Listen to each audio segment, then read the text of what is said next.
Amahoro y'Imana bakundwa, Imana ishimwe kandi ihabwe icyubahiro iyo ikomeje kubahundagazaho imigisha yayo n'uburinzi bwayo. Uyu munsi rero tugarutse mu butumwa bwo kuvuga ku muhamagaro. Umuhamagaro utangwa nande? Umuhamagaro ukorwa ute? Ubundi rero imihamagaro ni itanu.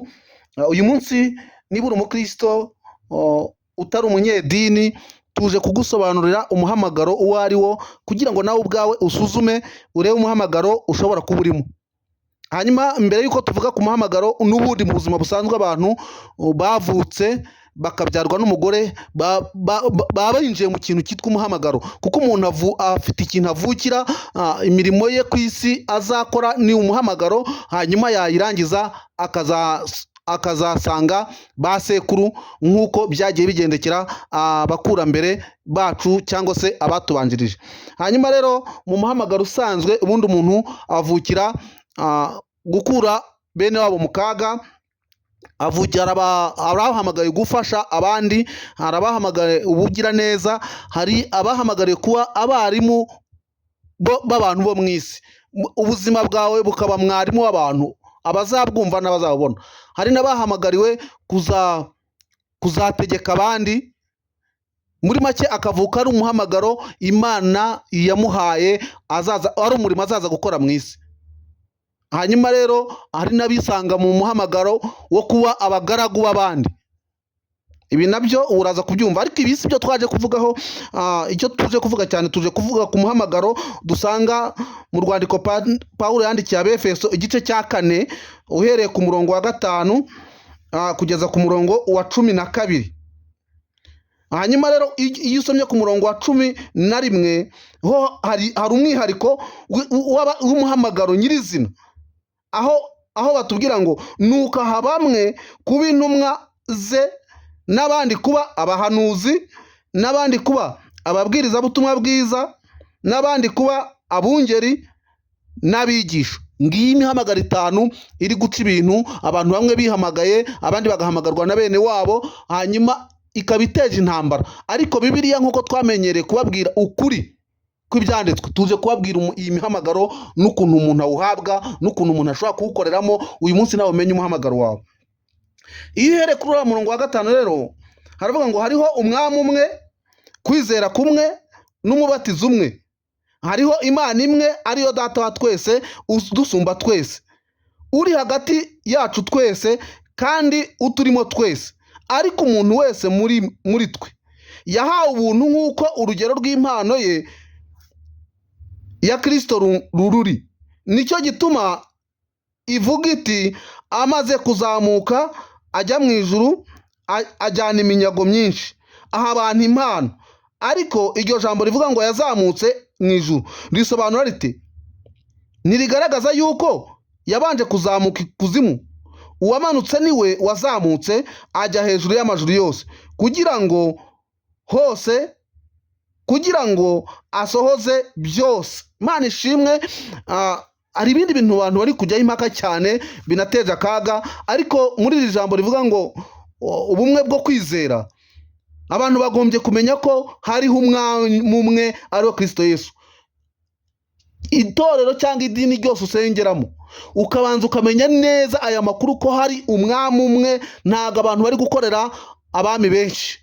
Niyo mpamvu ubona ibintu byateye akaduruvayo n'akavuyo, kubera ko abantu binjiye mu by'isi bareka kwinjira mu muhamagaro. Ariko mu muhamagaro nyirizina twahamagariwe gukorera umwami umwe ariwe Kristo Yesu, kandi duhamagarirwa kwizera kumwe, ariyo dogitirine imwe hose ku isi hose. Muri make bisobanuye ngo imyemerere shingiro yagombye kuba imwe. Uzareba usangire muri ano matorero n'amadini badafite imyemerere shingiro imwe. Ni ikigaragaza ko abantu batahamagariwe bimwe, ahubwo benshi bataye umuhamagaro binjira mu bindi bitari umuhamagaro.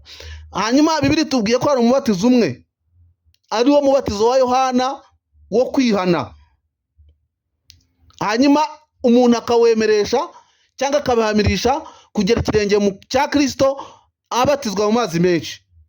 ariko kubera ko abantu bafite imihamagaro itandukanye muzabona imibatizo myinshi abantu bakoresha. Bibiliya itubwiye ko hariho umwami umwe, kwizera kumwe n'umubatizo umwe, n'Imana imwe ariyo data wa twese dusumba twese. Usanga abantu rero mu mihamagaro bafite izindi mana bakorera. Nshuti nje kukubwira ngo ukorere Imana imwe ariyo data wa twese udusumba twese, kuko abantu bari gukora ibitangaza, abantu bari gukoresha impano zitandukanye, ntiwamenya ahantu bazikura, ariko Satani nawe afite impano yagiye atanga kugira ngo ahangane cyangwa yerekane ko nawe ari umukozi kandi ayobye benshi, ndetse ayobye n'intore niba bishoboka.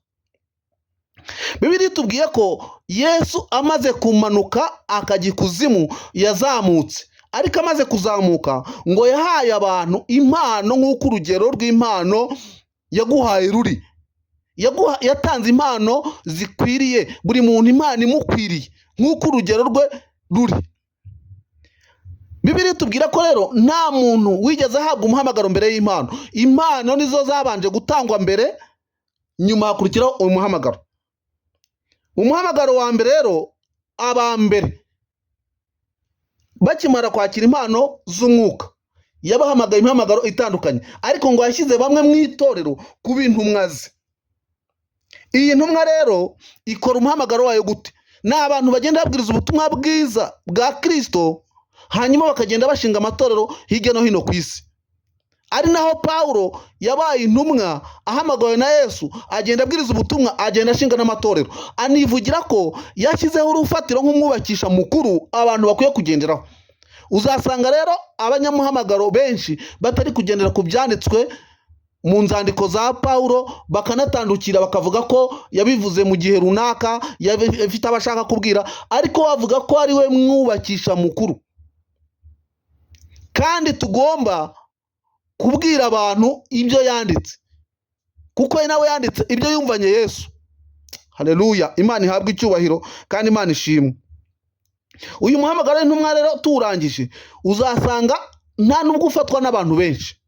Uyu muhamagaro w'intumwa ureba abantu bose bahamagawe na Yesu bakawukoresha. Hari abantu rero biyita aposo, bakita nyine izi ntumwa, ariko ugasanga uwabahamagaye ninde. Ubutumwa bari kubwiriza abantu n'amatorero bashinze ni ayahe? Nje kubwira ngo ibintu ubanze ubisobanukirwe, umenye ibyo ari byo. Hanyuma abakabiri yashyizeho, yabahaye kuba abahanuzi. Abahanuzi ni abantu bashinzwe kumenyesha abantu umugambi w'Imana ibafitiye, no guhishura ibyenda kubaho, ndetse no kuburira abantu runaka. Yesu yaravuze ngo nabifuriza ko mwese mwagira impano y'ubuhanuzi. Hari ubuhanuzi rero nk'umuhamagaro, hakaba n'umuhanuzi nk'impano. Ntabwo rero abantu bigeze bahabwa umuhamagaro w'ubuhanuzi batarahawe impano y'ubuhanuzi. Mbere ugomba kuba ufite impano y'ubuhanuzi kugira ngo ubuhanuzi bube umuhamagaro nyirizina. Uyu munsi mu itorero menya icyo ugomba kuba uri cyo, kuko iri torero ni rwo rugingo rwa Kristo. Iyi mihamagaro niyo igize izi ngingo, hanyuma Kristo akaba ari we mutwe.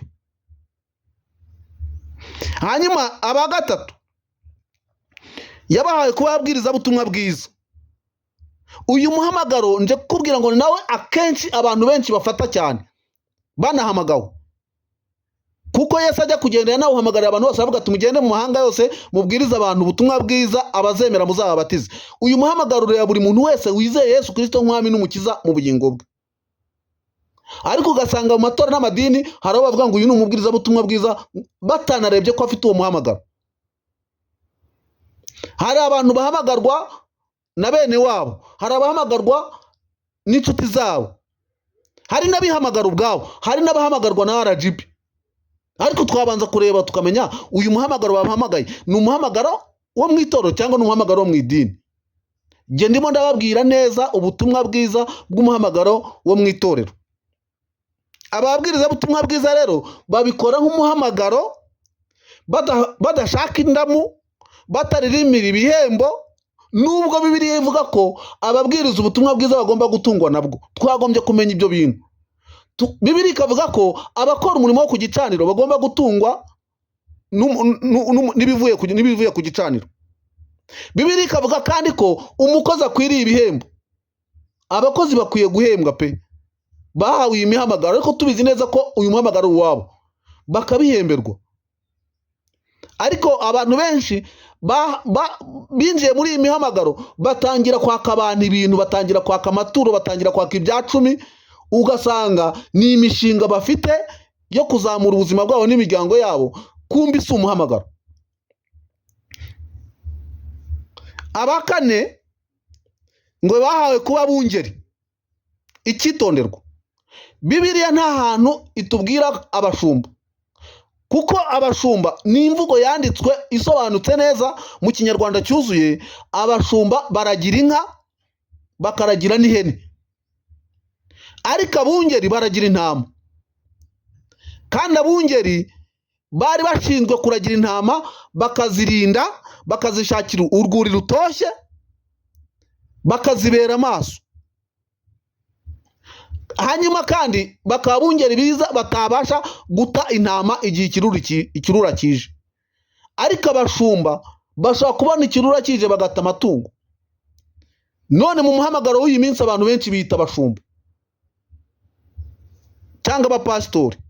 Bivuze iki rero? Abantu benshi banatandukiriye ku byanditswe, ahubwo umuntu uhabwa umuhamagaro agomba kuba ari umwungeri mwiza. Kandi twibuke ko umwungeri mwiza ni Kristo, niwe uragira intama neza atabasha no kuzita. Ariko hari n'abahabwa uwo muhamagaro kugira ngo bakore umurimo w'Imana w'ubwungeri, baragira intama baziragiriye Kristo. Abantu benshi rero bahawe uyu muhamagaro w'ubwungeri. Abandi bahawe umuhamagaro w'abigisha. Icyitonderwa, aba bigisha ni babandi bavugwa mu rwandiko rwa kabiri Pawulo yandikiye Timoteyo, igice cya 2 umurongo wa 2, havuga ngo ibyo wanyumvanye uzabyigisha abandi bantu bo kwizerwa kugira ngo bazabyigisha abandi. Uyu muhamagaro w'abigisha ni abigisha b'ijambo ry'Imana cyangwa iby'Imana. Ariko abantu bagomba kuba ari abantu basobanutse, banasobanukiwe kandi b'inyangamugayo, babyumvanye, bashingiye, bakagira inyigisho zishingiye ku nzandiko za Pawulo. Ariko ikigaragara, abo twita abigisha, abantu bakurikiye, abantu bayobotse, nta nubwo bigisha ibintu bishingiye ku byanditswe. Kandi Pawulo aravuga ngo ibyo yandikira Timoteyo, ngo ibyo wanyumvanye uzabyigisha abandi bantu bo kwizerwa kugira ngo bazabyigisha abandi. Uyu munsi urasabwa guhitamo no gutoranya umwigisha mwiza, atari umwigisha w'amarangamutima yawe cyangwa uhuze n'amarari yawe. Bibiliya ivuga ko mu minsi ya nyuma abantu bazishakira abigisha bahuje n'amarari yabo.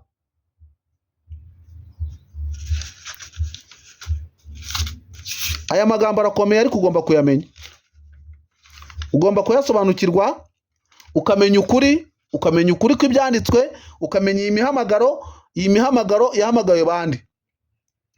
Hari inkuru zimaze iminsi zicicikana mu itorero rya ADEPR bavuga ibyo gusengera abagore. Ariko se mu by'ukuri muri iyi mihamagaro abagore irabareba?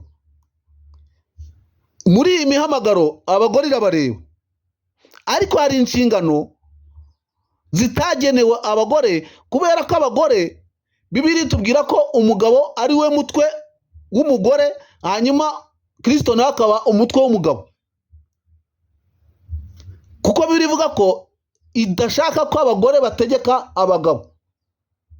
Muri make hari aho iporesiza ikavuga ko umugore adakwiye kuba umukuru w'itorero. Kubera iki rero?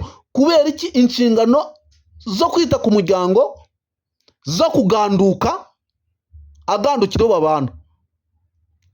Ariko ibintu biteje abantu akaga. Ariko kubera ko isi n'amadini biri gushaka kwerekeza mu irimbura abantu, twagombye guhitamo umugambi mwiza wo kumenya umuhamagaro no gusobanukirwa umuhamagaro dukoreramo cyangwa dukoresha utatujyana mu kurimbuka. Buriya rero nje kukubwira ngo uri hano ku isi, uri mu muhamagaro, mu itorero ndetse no mu buzima busanzwe ufite umuhamagaro wo kwita ku muryango wawe, umuhamagaro wo kuzakura abantu mu kaga, umuhamagaro wo kuzagira abantu urengera cyangwa utabara mu bushobozi bwawe, mu mashuri wize, mu mitungo ufite, nabyo wabihawe kugira ngo bifashe umuhamagaro wawe kurangiza umurimo wawe ku isi. Mwakira amagambo y'Imana.